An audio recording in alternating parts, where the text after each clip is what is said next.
everybody, it's Robbie from Southern California, and today I'm going to do a short clip on how to get rid of ants. At least it's worth a try. It doesn't cost you anything.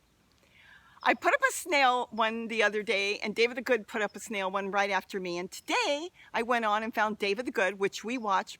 Gary loves him. Personally, I think the guy's a little crazy, but you know what? So am I. I think we all are. So that's probably what keeps the humor in us and to keep going.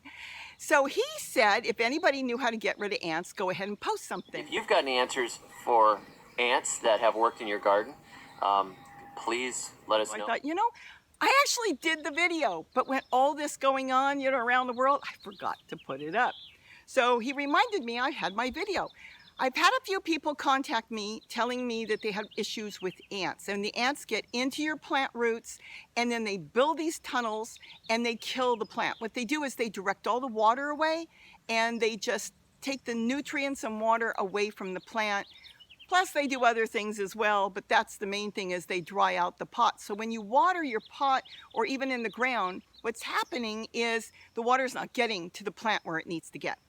So this is what I've done, and I've let a lot of people know, and they've all come back to tell me it worked for them. And again, different ants need different cures, and this is working for our Argentine ants and the few of these other black ones we have. We don't have fire ants. Ants make tunnels. They pretty much all make tunnels, and they don't want their tunnels bothered. It's their highway. It's the place that they store their eggs for their babies and their food, their pantries. They want everything left alone.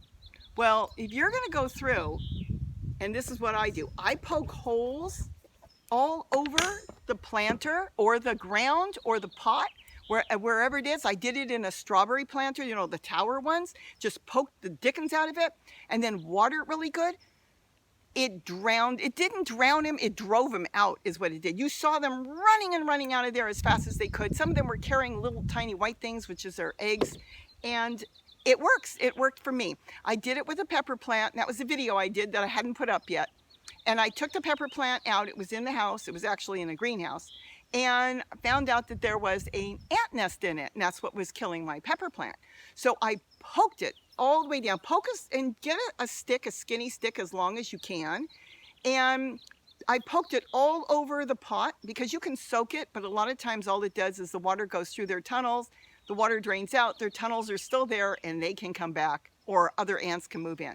But if you poke it and water it, you are disrupting their tunnels, their freeways, their highways, and they don't like that. I mean, they're not going to stay if their highway is completely gone and all their tunnels and roadways are gone. They'd have to start over, and eventually, if you do that 2 or 3 times, they don't tend to come back. But I did it with the pepper plant, poked it all over, gave it a really good dousing of water, and when I came back the next day, they were completely gone.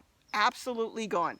So it has worked for me. I've done it in my strawberry tower. I've done it in the ground, and you want to get something skinny along. This is a barbecue skewer, and you can make it. I used the stick from the yard. I went and found the stick off a tree that was skinny. You don't want to make big holes. You want just skinny holes. Poke it all over the pot or the area as much as you can. Don't go through your plant. Try to stay a little bit away from the roots if possible. Poke the dickens out of it and then water it. Just saturate it with water. And hopefully, if you break up all their highways and all their roadways that they're going, they won't come back, and then that will be the end of your ant problem.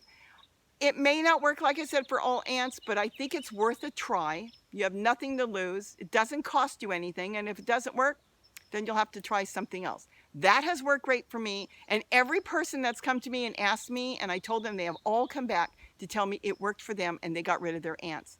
So we'll see what happens. Good luck. I hope it works. It works for me with my type of ants. And this is the lost video that I was going to put up back in February or March, and I didn't put it up. So it's up now. So with that, have a wonderful day.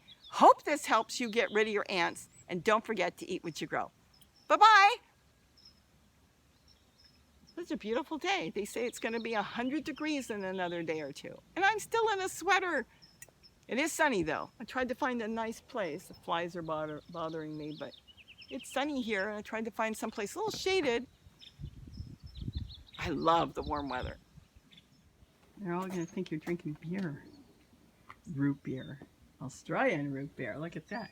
So what is the term? Something minds think alike. Great minds? Great minds think alike. Because I talked about David the Good. I put up the snail one, and within hours, 10 hours later, he put up a snail one. Now he put up an ant one, and I had an ant one to put up, but I forgot about it. So I followed with my ant one. I told him how you love David the Good and how he's nuts, but I guess we all are. Yeah, we all are. That's probably why you watch him. And you were the one that was sitting there when he used to have those blank spots at the end, and you would sit there. I think you'd sit there for 30 minutes waiting if you could. Yeah, just because he'd have a funny ending. Gosh. All right, I'll let you go back and do what you were doing.